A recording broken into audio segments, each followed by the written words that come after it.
Good morning बच्चों आज जो टॉपिक है हमने बताया था, जब इसमें एक टॉपिक बच रहा है, मैंने लास्ट टाइम बताया था कि निरक्षीय स्थिति में इलेक्ट्रिक डाइपोल के कारण इंटेंसिटी ऑफ इलेक्ट्रिक फील्ड अर्थात निरक्षीय स्थिति में वैद्युत द्विध्रुव के कारण वैद्युत क्षेत्र की तीव्रता।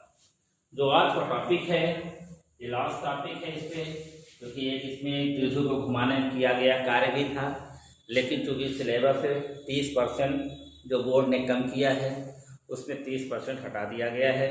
तो ये टॉपिक है एक समान बाह्य वैद्युत क्षेत्र में रखे वैद्युत द्विध्रुव पर लगने वाला बल, moment of couple on an electric dipole placed in an external uniform electric field.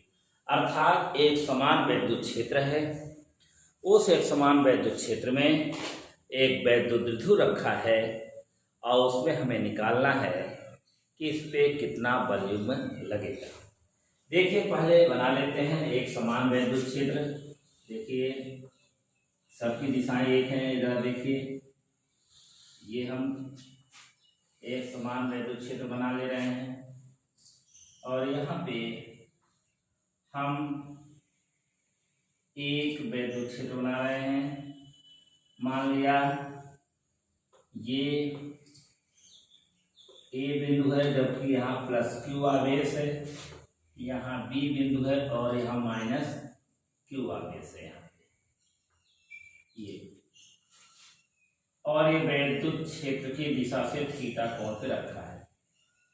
निश्चित रूप से इधर भी बल लगेगा क्षेत्र की दिशा में प्लस क्यू है, इस कारण अब देखें कितना लगेगा, और इधर जो बल लगेगा क्षेत्र की विपरीत दिशा में लगेगा। ठीक है ना, अब कितना लगेगा देखते हैं। आप पढ़ा भी चुके हैं, जब वैद्युत क्षेत्र की तीव्रता मैंने बताया था तो आया था ये E बराबर F अपान Q0, इसे परीक्षा आवेश पर लगने वाला बल और परीक्षा आवेश के अनुपात को वैद्युत क्षेत्र की तीव्रता कहते हैं। F बराबर हम ऐसे लिख सकते हैं QE या Q0, यहाँ आवेश Q है तो यहाँ पर जो बल लगेगा वो F बराबर QE क्षेत्र के विपरीत दिशा में, और यहाँ पे QE लगेगा, माइनस नहीं लगेगा, यहाँ पे ये माइनस नहीं लगेगा, ये क्षेत्र के विपरीत दिशा में लगेगा। अर्थात माइनस आवेश है तो माइनस आवेश यहाँ ये बताता है कि क्षेत्र के विपरीत दिशा में बल लगेगा। अर्थात जो माइनस आवेश के कारण है वो बल क्या होगा, विपरीत दिशा में लगेगा। हम यहाँ पे एक लाइन ऐसे बना दे रहे हैं और ये आपको मैंने बताया। अब देखिए ये वैद्युत क्षेत्र ऐसे रखा है। होता क्या है, जब किसी भी हम वैद्युत द्विध्रुव को वैद्युत क्षेत्र में रखते हैं तो उस पर एक वॉल्यूम कार्य करता है जो उसे क्षेत्र की दिशा में लाने का प्रयास करता है। अर्थात ये ऐसे रखा गया है थीटा कोण पे, तो वो इस तरह से क्षेत्र की दिशा में सीधा लाने का प्रयास करता है, ये क्षेत्र से लाने का प्रयास करता है। यहाँ वैद्युत द्विध्रुव है, ये प्लस क्यू और माइनस क्यू आवेश मिलकर बना है। प्लस क्यू आवेश के कारण इस पर बल लगेगा F बराबर QE क्षेत्र की दिशा में लगेगा, और F बराबर QE माइनस क्यू आवेश के कारण लगेगा क्षेत्र के विपरीत दिशा में लगेगा। तो आप देख रहे हैं यहाँ पे ये दोनों बल F बराबर QE, F बराबर दोनों बल बराबर हैं, विपरीत भी एक इधर बल है और एक इधर बल है और समांतर भी है, अतः ये एक वॉल्यूम बनाते हैं और इसे ही हम प्रत्यानयन वॉल्यूम कहते हैं। अभी मैंने बताया कि जब किसी द्विध्रुव को हम वैद्युत क्षेत्र की दिशा में रखते हैं तो इस पर एक बल कार्य करता है, वॉल्यूम कार्य करता है जो उसे क्षेत्र की दिशा में लाने का प्रयास करता है, और इसी वॉल्यूम को हम प्रत्यानयन वॉल्यूम कहते हैं। यही प्रत्यानयन, यहाँ पे वॉल्यूम का आघूर्ण हमें निकालना है, तो प्रत्यानयन वॉल्यूम का आघूर्ण, प्रत्यानयन बल युग्म का आघूर्ण, इसे हम टाउ से दिखाते हैं, तो टाउ बराबर होता है बल गुणते दोनों बलों की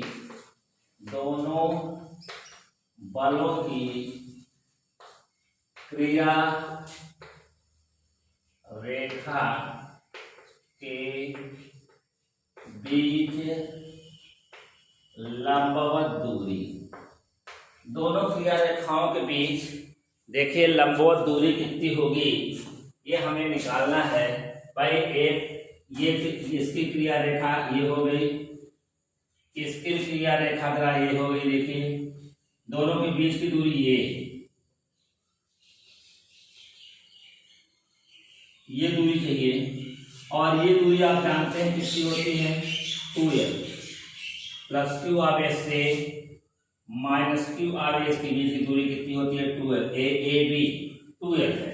तो हमें निकालना है कि दोनों क्रिया रेखा ये है, एक क्रिया रेखा, दोनों क्रिया रेखाएं अलग अलग हैं, इन दोनों क्रिया रेखाओं के बीच लंबवत दूरी निकालना है। तो अब आप बताइए इस तरीके से अगर हम चित्र अलग से बनाएं तो ऐसे बना है, ये थीटा है और ये 2l है।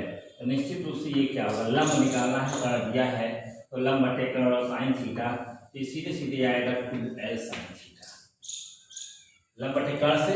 तो ये हमें जो मिलेगा वो मिलेगा 2l साइन थीटा। ये पूरा जो दूरी है, लंबवत दूरी है, वो हमें मिलेगा 2l साइन थीटा। अर्थात टाउ बल यहाँ पे क्या है, F।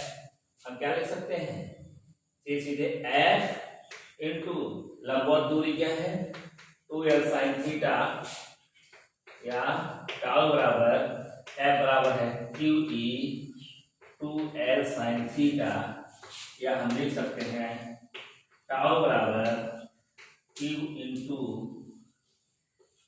2l E sine theta. क्योंकि हम जानते हैं Q इंटू 2l बराबर P, इसलिए टाउ बराबर PE साइन थीटा।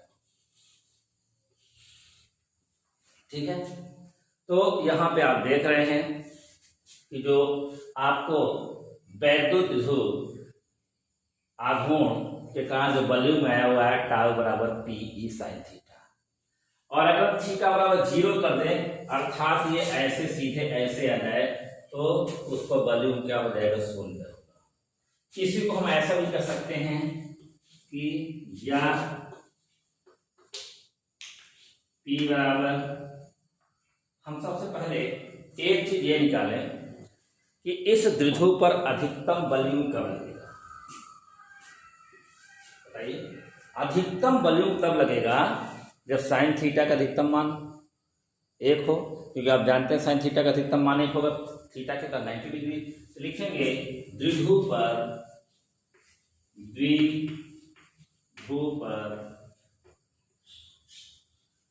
अधिकतम वॉल्यूम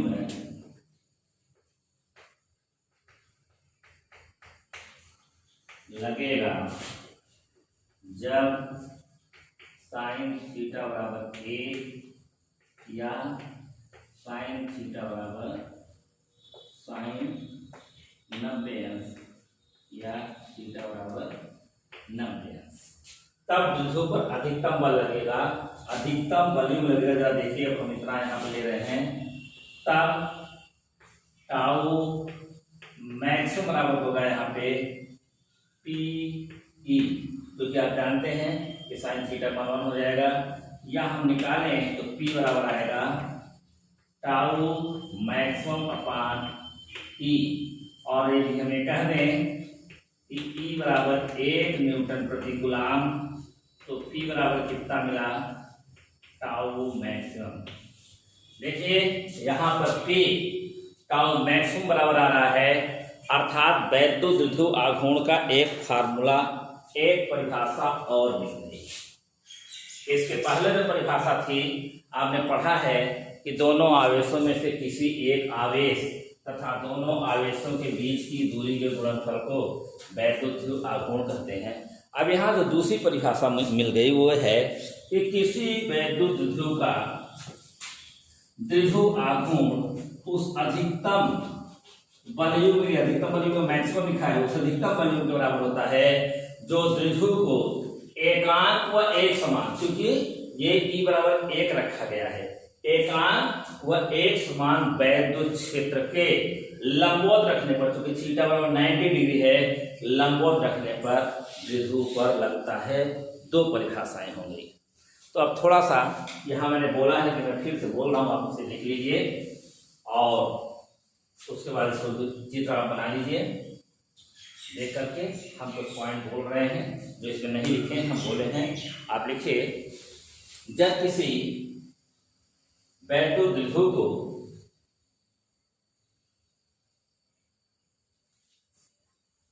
एक समान वैद्युत क्षेत्र में रखते हैं, एक समान वैद्युत क्षेत्र में क्षेत्र की दिशा से थीटा कोण पर रखते हैं, तो द्विध्रुव पर एक बलयुग्म कार्य करता है, तो द्विध्रुव पर एक बलयुग्म कार्य करने लगता है जो कि इसे क्षेत्र की दिशा में लाने का प्रयास करता है। इसे प्रत्यानयन बलयुग्म का आघूर्ण कहते हैं।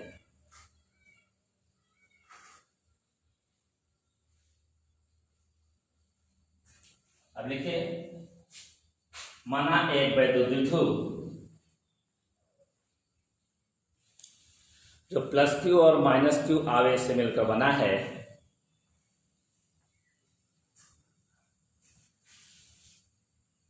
एक समान वैद्युत क्षेत्र में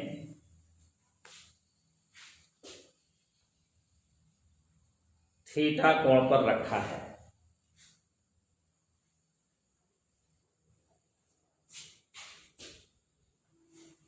देखिए,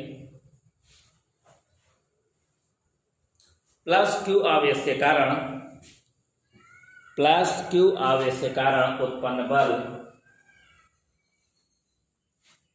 F बराबर QE, F बराबर QE क्षेत्र की दिशा में लगता है, तथा -q आवेश के कारण उत्पन्न बल QE क्षेत्र के विपरीत दिशा में लगता है। देख लीजिए, अतः F बराबर QE,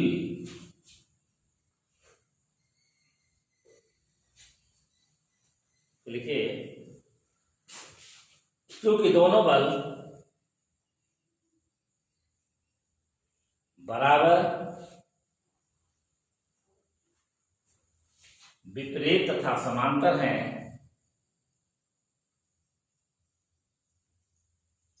अतः ये दोनों बलयुग्म बनाते हैं, अतः दोनों बलयुग्म बनाते हैं, अतः प्रत्यानयन बलयुग्म का आघूर्ण, प्रत्यानयन बलयुग्म का आघूर्ण लिखा है टाउ बराबर बल गुण के दोनों बलों की क्रिया रेखा के बीच लंबवत दूरी, दोनों बलों की क्रिया रेखा के बीच लंबवत दूरी टाउ बराबर F × 2L sin थीटा लिखा हुआ है, या टाउ बराबर Q × 2L sin थीटा, क्योंकि F बराबर Q होता है, हमने F बराबर Q का मान रखा, या टाउ बराबर Q × 2L sin थीटा ऐसा लिख सकते हैं, क्योंकि Q बराबर P जिसे लिखते हैं टाउ बराबर P sin थीटा। द्विध्रुव पर अधिकतम बल लगेगा, तो sin थीटा और 1, या sin थीटा और sin 90, या थीटा और 90, तब टाउ मैक्स बराबर P, या P बराबर टाउ मैक्स अपॉन E। यदि E बराबर 1 मीटर पर कूलाम, तब P बराबर टाउ मैक्स। तो एक परिभाषा और वैद्युत आघूर्ण की आई, अलग से अंडरलाइन करके लिख लीजिए। अतः किसी द्विध्रुव का, अतः किसी वैद्युत द्विध्रुव का द्विध्रुव आघूर्ण उस बलयुग्म के बराबर होता है, उस बलयुग्म के बराबर होता है जो द्विध्रुव को एकांक व एक समान वैद्युत क्षेत्र की दिशा के लंबवत रखने पर वैद्युत ध्रुव पर लगता है।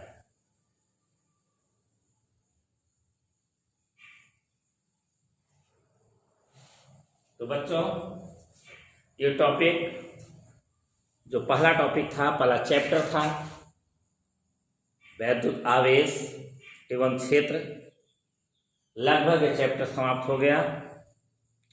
अब नेक्स्ट वीडियो में हम इससे कुछ न्यूमेरिकल प्रॉब्लम सॉल्व करेंगे, कुमार मित्तल के कुछ अच्छे सवाल प्लस एनसीईआरटी के।